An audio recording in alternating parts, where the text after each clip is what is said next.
Hello,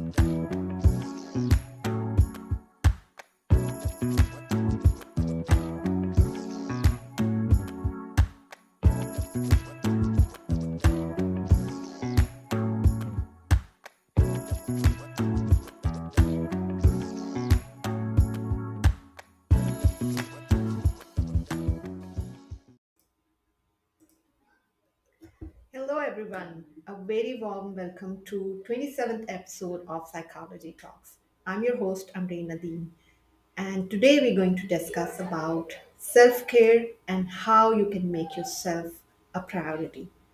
Nowadays, our lifestyle has become very fast paced.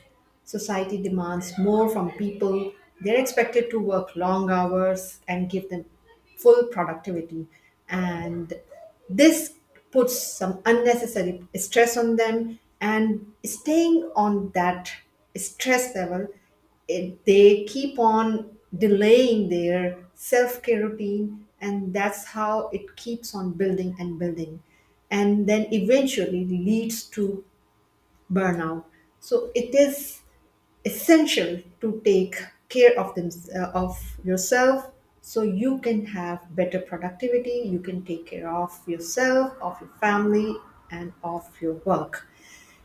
So, in that regard, I invited one of a very influential guest speaker today. Her name is Kristel, and she is a corporate wellness expert, a female keynote speaker, TEDx speaker. Her podcast is among like top 1% of self-development podcast. She is the founder of Live Greatly, and she has a personal mission of helping individual thrive personally and professionally. She was recently featured by Forbes as 2021 top 10 influencer. Crystal is on the mission of redefining self care at work and teaching leadership skills that support optimal communication, a vibrant company culture, and successful innovation. So let's welcome Crystal. Hello, Hi, Crystal. hi, Ambreen. Hi. Thank you so much for having me. Yeah, thank you so much for joining us. A very warm welcome to Psychology Talks. And it's a pleasure to have you with us today. So, I gave a little bit of your introduction, but tell us a little bit more about your life journey and how you came into this field, what struggles you faced, so our audience will get to know you better. Sure. Well, if you would have talked to me 10 years ago, I would have never guessed I would be doing what I'm doing today. So my Mhm. life has definitely taking some turns that have been really exciting. But I originally was trained as a physician assistant, and I Mhm. worked in healthcare in different avenues for quite a while. And then I ended up being a stay-at-home mom for 6 years. Then I Uh-huh. went back to work and I started working in integrative psychiatry and I started working Okay. in functional medicine. And so during that time when I was practicing, I worked with a lot of individuals who were struggling and top executives, stay-at-home Mhm. moms, and everything in between. And I realized that there were some major gaps as far as well-being and self-care and navigating success that really needed to be filled. So I ended up actually furthering my education. I became an Mhm. integrative medicine fellow trained by Dr. Andrew Wow. Weil. He's awesome. I learned a Mhm. ton. And that gave me the courage to go off on my own and start sharing insights and empowering people through speaking, my podcast, media. And so I'm excited to be here to share some insights that hopefully can help the audience reclaim their well-being and empower them to live their best lives. Yeah, amazing. I mean, of course, you have this great experience, and like you have gone through different phases of life, like especially having a break in the career is also very like a lot of people do not take it very positively, but and also they take a while to come back to the career. But it seems that you have done it very amazingly. That you came back, you pursued your education, then you came back again, like building up the entire career in a beautiful way. So I'm sure that it would be like our audience will learn a lot from you today. So moving to our topic of the day today, like self care is actually often confused with selfishness. Like, like when you take some vacation or when you take a day off, people don't look at you with, like, in a positive way, that, like you said, that okay, maybe you're taking too much rest, because there's a lot of pressure these days to perform very well and to actually be productive all the time. So how would you tackle that situation, like when people do not respect self-care but it is very much needed? So how would you say that, Right. how to handle this? Yeah. I think that a lot of this too needs to start with company culture. So, really nourishing a company culture where making individuals' well being a priority should be front and center. And I think that the pandemic has brought this to the forefront. So, it's being talked about more often. And if you are a leader, if you're leading a team, be an example. And so I think every single person has the opportunity to be an example for their peers, for their colleagues, for their families. And when it comes down to it, regardless what is important to you, if you take a look at your core value list, maybe it's family, maybe it Yeah. is financial success, maybe it's something specific to your career, and maybe you're not on that core value, maybe your well-being isn't Yeah. on that list. But I would challenge you to look at anything on your core value list that you could not link to your well-being, because if you are not healthy, if you don't have your well being, then all that other stuff that is so incredibly important to you, it's not going to happen. You're not going to be able to sustain it, maybe for short bits, but for the long haul, the big picture, you have to make yourself a priority to achieve all of those other things, to be able to take care of your family, to be able to be productive. So I think a big part of it is shifting our perspective on this Yeah. and recognizing that whatever it is your goal is, as a company, as an individual's well-being is at like front and center. So I think that's one really, really important piece of it. Yeah, I mean, you're absolutely right that, it all ends up that what is our end goal and what are our core values.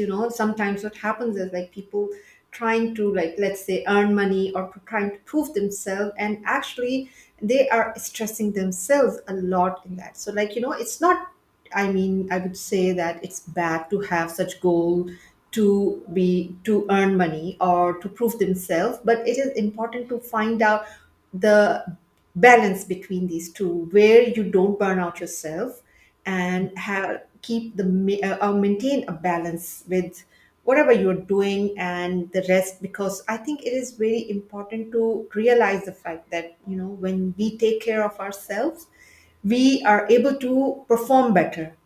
Right. Like, So yeah. true.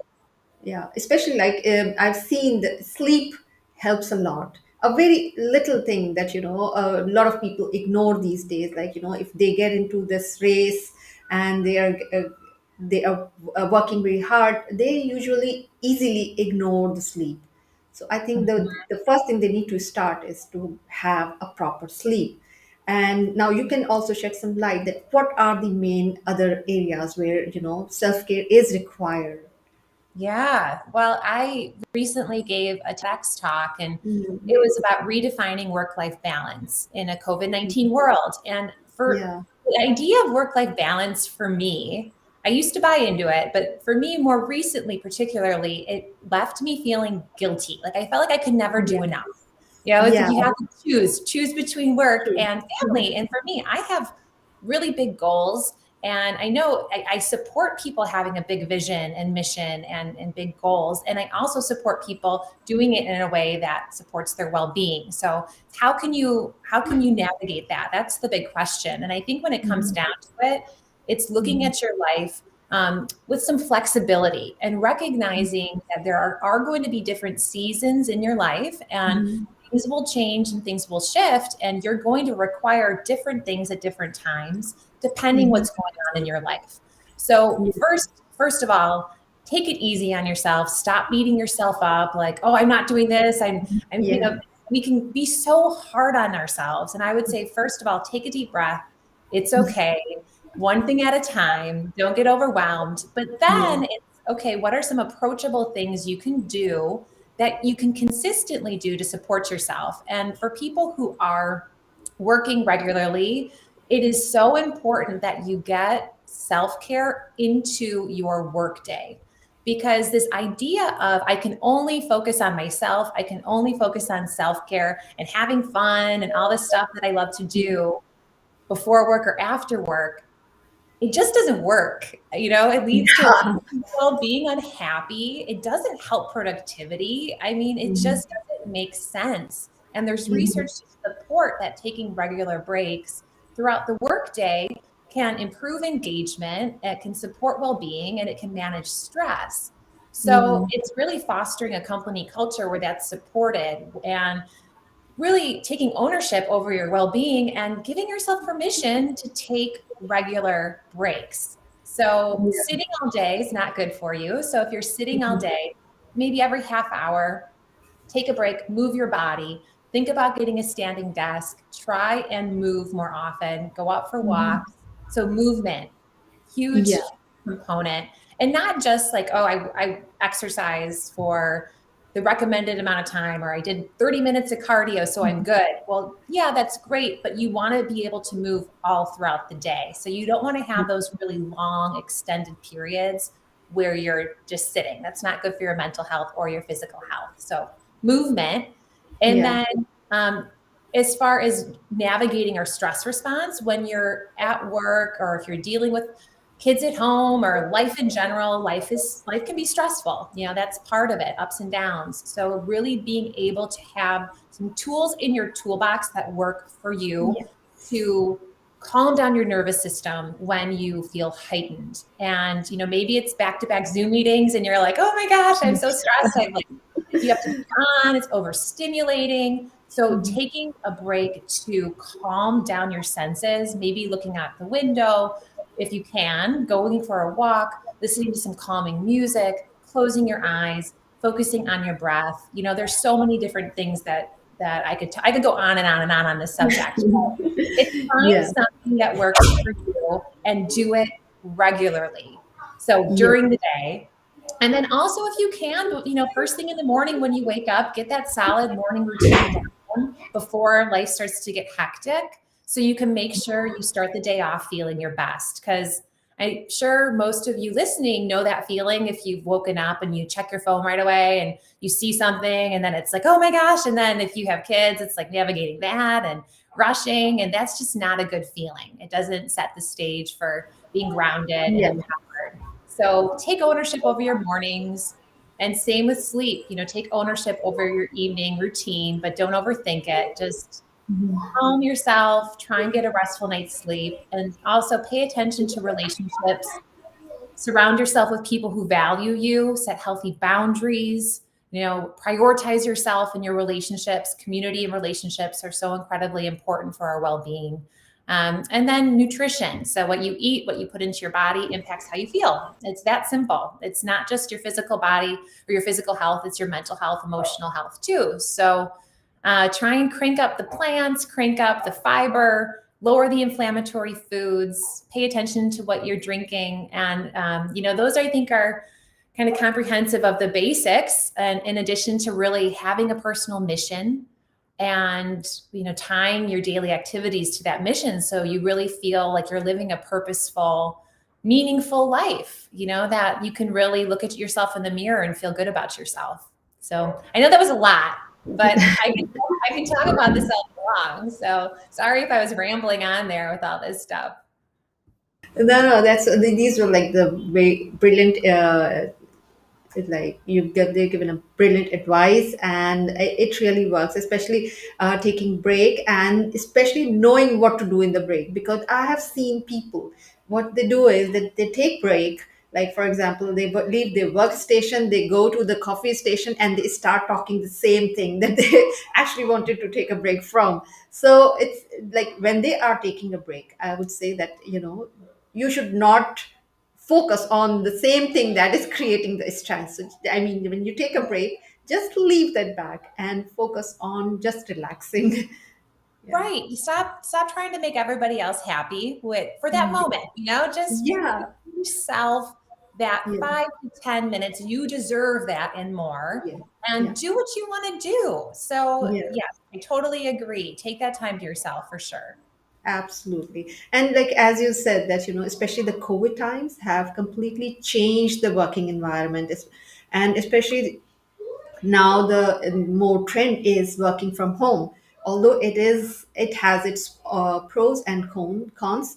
Like it's good that there's a no travel time to the office. Now everybody can work and they're like their comfortable area, but again there's no boundaries. What I've seen Yeah. that people are working from the day when they wake up and till they go to the sleep. And again there is a lot of pressure, I like, especially like when we are working from home. Our family don't take it so seriously. They always think that we are available. So this is something that the boundaries between work and the family life has affected very badly. So what do you suggest? How do you deal? Like, for example, even if I give you my example, like I have kids and I do manage work from home.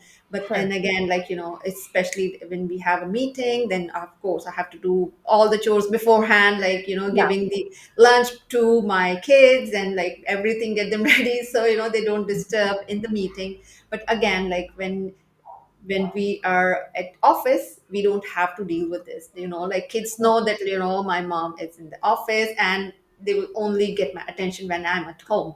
But when I'm in front of them, they know that I'm available. So how do you Right. deal with that? Yeah. That's tricky. I think it's really, you do what you can to try and minimize those distractions. And that's going to be very unique to each person. But like you said, maybe getting the snacks ready beforehand, setting the boundaries when I'm in this room, mom's working. And when my kids were e-learning from home, that was really like when the doors closed, you don't come in unless it's an emergency, right? So Yeah. trying to really help your children, your family understand, respect your space. And that said, kids are kids, and that doesn't always work. So it's Yeah. also having a level of acceptance and then Mhm. adapting. So just Mhm. kind of accepting that things are not going to always be able to be totally controlled. You're going to Yeah. do the best that you can, and then you need to be flexible and you need to be able to adapt to these situations, depending on what it is that you're dealing with. But I think for something like this, it would be so important that you have that quiet time to yourself. So maybe that means waking up a little bit earlier before the kids get up. And so you can Yeah. have that quiet time to like process and just relax, because there's so much going on throughout the day. So that's that key time, that morning Yeah. time when Yes. you're a mother, when you have kids, your parent is so, so important. But I know it's a challenge. It's hard. It's not easy navigating that when you're working from home. And I'm actually kind of in the process of working on a book about this topic. So more to Oh, come. Stay tuned. I have lots of wow. content. Yeah. Wow, we'll be looking forward to your book. And the book is about the self-care and how to manage the balance, or Yeah. what is it about? I don't want to give too much away yet. Okay. Just a No, little bit. Yeah. yeah, Yeah. so we're excited to about your book. So let's see. So as we're discussing about the self-care, and as I mentioned that it's generally confused with the selfishness, like especially us, like people may distinguish between the work and the personal life, but in sometimes like in personal life also, like some people are really pushy and they may take some advantage, and like when you are helping them out, so it's Mhm. like saying no is also a bit difficult or something. So Sure. how to manage this sort of thing? Like, of course, up at work, people may be like consciously make an effort to manage the self care and do, but especially when it comes to the personal life and when meeting with the Yeah. friends, and but some people take some extra advantage. So how to manage that Mhm. sort of like self care at the personal level? Right. Well, I think it's understanding that um, if you are someone who wants to make everyone else happy and you're used to saying yes all the time, you have to understand that it's going to be uncomfortable when you're trying to break out of that habit. And that's okay. Like that's Yeah. expected. So I think it's first understanding that it is okay that you're uncomfortable Yeah. when you're trying to say no. So don't beat yourself up about it. But then it's okay how you have to actually start taking action. So it's if something isn't, if you really want to say no to something, it's taking that step and saying no, recognizing you're going to be uncomfortable and that's okay. And just sitting with it. Just sitting with that, recognizing that's towards your personal development and growth, that you're setting healthy boundaries, be proud of yourself. And the more you do that, the easier it gets. But I'm not going to lie, it is a challenge in the beginning if you're someone who's really used to saying yes all the time. And I can say that from experience because I used to try and want to make everyone happy. And it was so incredibly important when I started my business to set healthy boundaries because your time is valuable. All of your time is valuable. Our time is valuable. So when more pulls start coming in on your time, you have to be more selective about what you say yes to, what you say no to. So I had to start saying no more often. And it wasn't easy. I didn't like Yeah. it.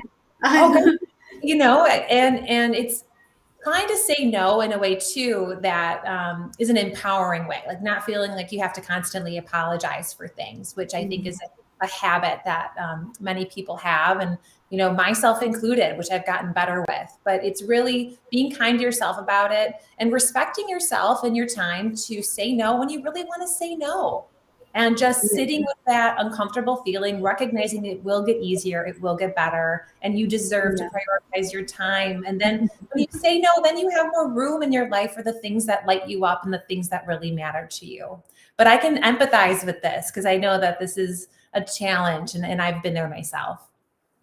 Yeah, absolutely right. That actually it's a big challenge.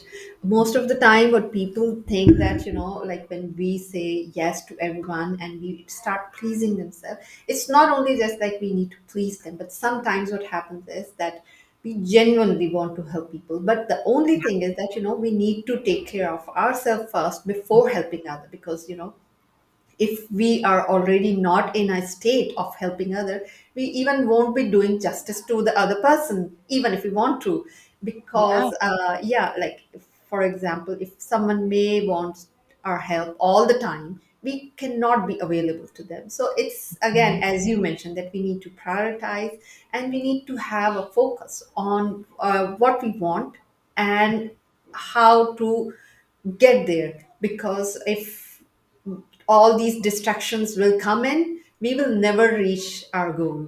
So it's Yeah. very important to have a focus and the discipline in life. And once we have all these priorities, the focus and discipline, then we know exactly that whom we should say no and where to actually say yes and whom to say yes. This So is true. very, yeah. So true. And yeah, yeah, sorry, go Oh, ahead. that's okay. I was just going to say that throughout my uh, the time of the media and my podcasting and interacting with a lot of different people in PR, it's Mhm. interesting because I've learned a lot and I've seen no being said in a lot of different ways. And there are ways that you can say no in a very Yeah. kind, respectful way. So I think it's also recognizing that no can be said in different ways. So it's not a mean thing to say no. It Mhm. doesn't I think that there's this idea that, if you say no, it's a negative thing, and it's not. It is actually necessary, and it's something that, honor yourself, honor your goals, your vision, and when you do say no, you can say it in a way that can still leave you feeling good at the end of the day. Yeah, absolutely. I mean, it's not something that people usually take it negatively, but the thing is, if we think of it, it can be done in a respectful way, which do not give a very negative. It shouldn't be sounded as negative, because it can Yes. be done very negative in a respectful way, in a kind Yes. way. Yeah. So, and as you mentioned that, we should always be we should surround ourselves with the people who value us, Mhm. because it is very, very important, because there are certain people who are not valuing our time. So we need to actually um, like take them away from our circle and focus on the people who are really good to us, who respect us, who value us. And that is when we actually get the energy from these people and move on further and progress smoothly in our life. Yeah. So true. Right. I know. Surround yourself with people who inspire you. And I Yeah. think that, personally, that's so important to have relationships with people who support you. And then professionally as well, being surrounded by mentors and people who are Yeah. doing things that get you thinking outside the box. Like I said, from 10 years ago, I never would have thought I'd be doing what I'm doing today. But Yeah. the more people that you surround yourself with, that you build relationships with, who are doing some really interesting things that you might be interested in, it gives you courage. It gave me Yeah. courage to really try things on my own. So I think that's important from a personal and a professional level for sure. Yeah, absolutely, absolutely. And one thing that I've also noticed that, for example, people are often stuck at certain level in their lives and they're afraid to seek help. And Mhm. that is one thing also putting extra pressure on them because they are trying to figure out the way out themselves. And as you mentioned, that surrounding ourselves with the mentor and the coaches who can help us out, give us the right direction. So this is, I think, again a part of, I would say, self-care, that to have a mentor or someone who will guide you to the right direction, because a lot of people, actually there are lots of information here available to everyone. There are lots of books, lots of information available on internet, social media, but people do not know how to use it. So again, it is important to have a mentor or a coach who can guide you to the right direction, and that should be the part of the self-care again. Yeah, and pay attention to who you're following on social media and who you're listening Yeah. to, because Yeah. it has to resonate with you. I mean, there are so many different opinions out there, and a lot of these things that are being said that are facts, a lot of them are not necessarily facts. So you just Absolutely. be wise with who you follow and make sure that whatever it is you're consuming through social Yeah. media and through the internet Yeah. is it's helping you be the best version of yourself. And so I would Yeah. just advise people to kind of go with your gut there, see how you feel when you're listening to people's content or watching their content. And if it doesn't resonate with you, then I would go a different direction. Yes, yes, definitely. But one thing that I would also give a like piece of caution to the people, that okay, like you need to also listen to the different point of views as well, because sometimes when we are focusing on what we believe is right, we actually sort of having a tunnel vision. We are sort of again uh, having a limits to our mental horizon. So when we actually start listening to the different opinion also, we our mental horizon actually broadens and we try to see the things from different perspective. Mhm. So yes, we should be very, very, as you said, we should go by the gut feeling that what is right and what is wrong, but we should also be open to have some difference of opinions to see Oh that yeah. what other people are saying and accept them, rather than just say that okay, if it's not matching with your belief, and just say okay, no, these are the, like, the not the right people or something. Like they may not resonate with us, but it doesn't mean that they're wrong. So we need to have certain, like, again, the balance, that what we are doing and what we are looking at for at the social media. And then again, with our belief, is if it's matching, that's fine. If it's not matching, we need to pay the respect to them as well. So true. That's so incredibly important. And Yeah. just recognize who the source is and make sure Mhm. that you're trusting the information and the person who's sharing the information. And I agree with you, not being open and I think trying to be not judgmental. And that's not easy to Yeah. do, but just really trying to give people their own space to do what they need to do, and focusing on yourself and what you can control, and trying to Yeah. be the best version of you can be. Yeah. Yeah, yeah, absolutely. And I would just again recommend that, whatever like they're following and whatever they're listening to, also do a little bit of research, Mhm. because like we should Right. never just blindly follow someone, or even like if it's on the social media or even like offline, online, whatever like you listen to, because again, as you mentioned, there are like lots of information out there which Mhm. might not be true. So we need to, and as like you might have like seen the social dilemma where they said that the wrong information goes, it spreads like 6 times faster than the real facts. So so these are the like Wow. the information age. But again, we need to be careful that Mhm. if whatever like we have heard, or whatever like the information we are absorbing, is it really true or not? Yeah, so so important. Yeah, that's very true. So before we actually, going to finish like our this show today, so what you would give the advice to our audience today? Like how to take care of themselves, because as you know, I like also, or we already spoke a lot about, of course, Mhm. but just the one advice that you would give to the audience, that they should always take care of this particular thing to take care of themselves.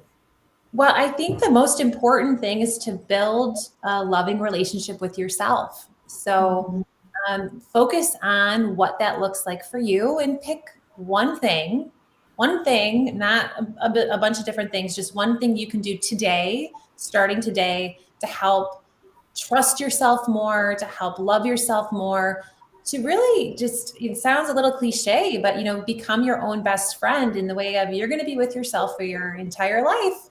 And you Yeah. really, you want to be in a position where you love who you're looking at in the mirror. So that might look like taking a break today to do something that you really enjoy. It might be trying to spark some interest or passion that hasn't been there in a while, something that maybe you used to love that you haven't had time for recently. But go out of your way to do something today that makes you happy, that lights Yeah. you up, because that's going to then show up in all different avenues of your life. But I would just strongly, strongly suggest to really honor and develop that relationship with yourself. Yes, it's an awesome advice, because like it's the one person that we are living with for the entire life is our own self. So Right. I think this is a very important relationship that we should realize, that we should build a very healthy, positive relationship with ourselves, because it is as important as building a relationship with someone else in the life. So that's brilliant advice. We are actually reaching to the end of our show, and I think that our audience has learned a lot from our today's discussion, and from your experience, from your knowledge. And thank you for all of our audience that who joined today from different part of the world, and who said hi, and they said like they just said that it's a great topic to discuss. And so thank you so much, and thank you, Crystal, so much for joining us today, and sharing valuable insights and your knowledge and experience with us. Thank you so much for having me, Ambreen. It was an Yeah. absolute pleasure. I hope everybody has a fantastic week. Yeah.